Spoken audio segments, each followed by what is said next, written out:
David McGee, and I don't just live here, I am Flint. I've been here my entire life. My father relocated here from Arkadelphia, Arkansas. My mother relocated here from Houston, Texas. And both of them met while employed at Citizens Bank, and then the rest is history. But yeah, I've been here my entire life. Flint is one of those cities who our pride is just bubbling. Everybody who's from this area has a sense of pride, and it's not a sense of, you know, total arrogance or disregard for anybody else, but I mean, we aren't as large as the Detroits, obviously, but we aren't as small as some of the other cities, plus the history that Flint has, and it inspires us to inspire the next generation. Well, it inspired me to inspire the next generation to also make history. So I went to Oakland University, which is, you know, right up the road, and I moved back. But following my tenure at Oakland, I interned in Atlanta at the governor's office. But then Governor Jennifer Granholm, following that internship, they actually offered me a job down there. But I turned that job down just to come back home, because I knew that there were a generation of young people here who weren't afforded the same opportunities that I was. So I wanted to make sure that they had an opportunity to pursue their dreams. This community was built on an industry, which is, you know, the heartbeat of America. So we no longer have that industry, which obviously it's no secret, it was General Motors. So that's one of the ways that it changed. I mean, I think that we're still trying to find our voice.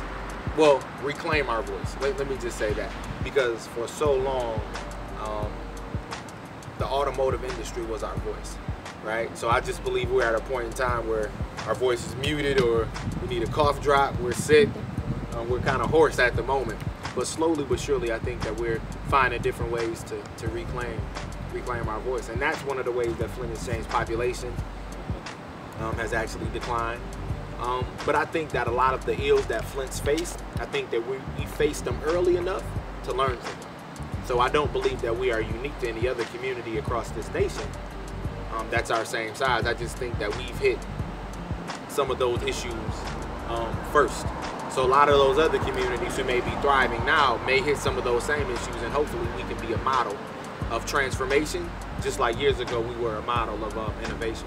I mean, hope is everywhere, and I just think that we focus on it so much here because of the level of pride and the love and for our community and how close-knit that we are. But hope is the only thing that has the ability to drive out fear. So the more hope we have, the better shape we'll be in. What's something about Flint that makes you proud? Something about my high school. Yeah, no, tell us. I mean, definitely my high school. Wow, and I argue and I joke with my friends, you know, quite often that Flint Central was the. I don't know. It was just the right thing for me at the right time.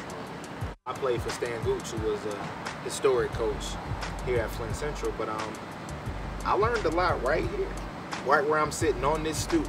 I mean, there were lessons in education that you would learn out here that were equivalent and parallel to those things that you would learn inside of that brick building behind me. But I guess I guess one of the biggest lessons that I learned here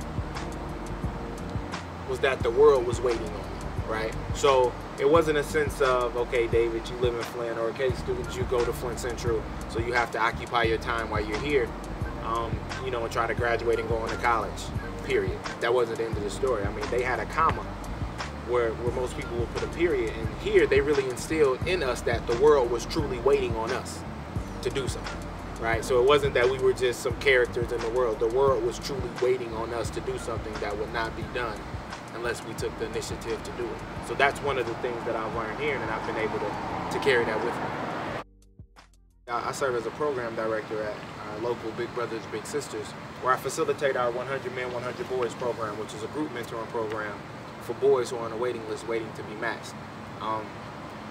So my life's work, ever since I turned down that job offer that came from the governor's office and came back here, my life's work has been dedicated to serving leadership. I mean, a lot of leaders want to attain that position, right? But I just want to attain the purpose, right? A lot of leaders want people to be interested in them. I just want to have the impact. So everything that I do is about instilling in that next generation that the world is truly waiting on you to do something phenomenal, because each and every one of us were born with a gift. We all have a specific purpose in our life, but too often I think we try to fit into somebody else's story instead of writing our own story. And it doesn't have to be big. It doesn't have to be grandiose. However, I think we all have a certain role to play, and that's how we transform the world. I mean, I take Steve Jobs as an example. You know, may his soul rest in peace, but Steve Jobs, I thank God Steve Jobs didn't want to be a high school teacher when he grew up, right? Because we wouldn't have the iPhones. I think that he was put here for that specific purpose. I mean, it's a lot of people that thank God that Mark Zuckerberg didn't have the aspirations of being an NFL player, right? Because he was here for a specific purpose. So I think that so often we look at those individuals and we just look at what they've accomplished, but we don't look at the how and the why behind that. So professionally, I try to do that through my work at Big Brothers Big Sisters, and personally, I just blog about life and leadership, and hopefully I reach at least one person. I guess one of the misconceptions would be that Flint isn't the greatest town in America. I mean, it is, and I'm not just saying that because I live here. I'm saying that specifically based on the way our life cycle works, based on the yin and the yang, based on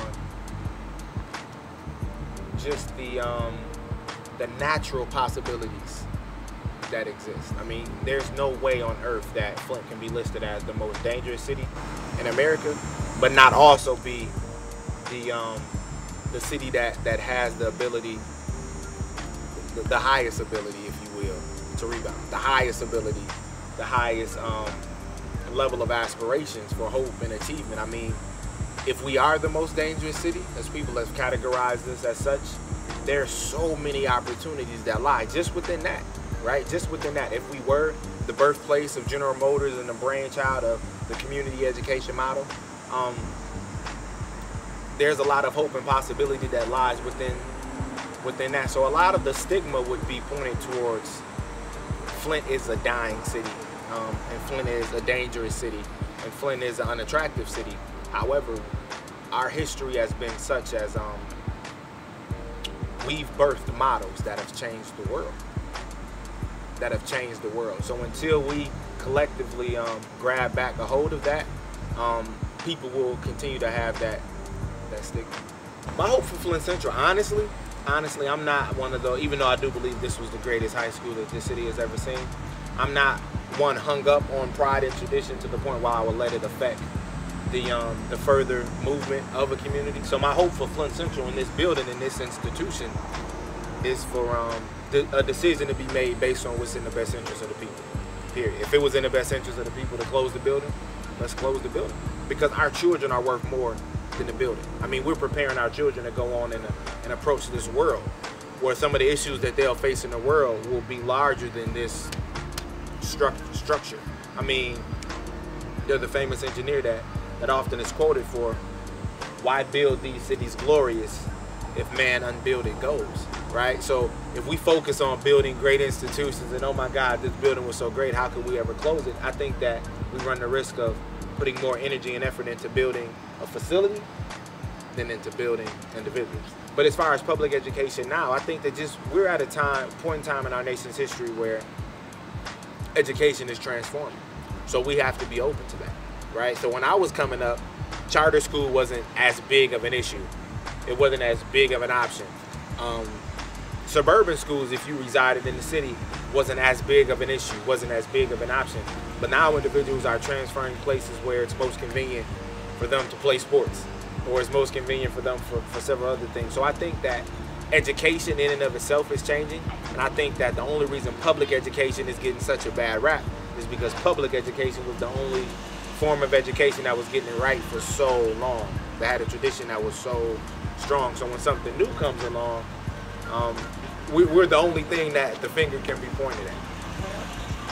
Most of my inspiration came from exposure, right? So I was fortunate enough to be reared in a household where I had my mother and my father.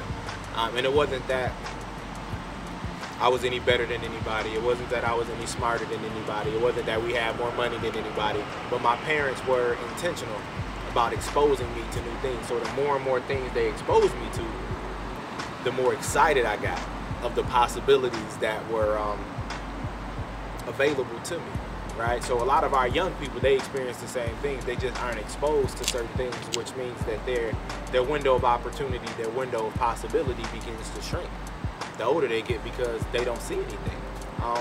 Growing up, I played sports. I mean, going here at Flint Central, I played sports. So another set of inspiration, I guess, were the former athletes that came from this area, because if most athletes, when I was coming up from Flint, you could see them, you could touch them, right? So summertime would come along, you would see those individuals.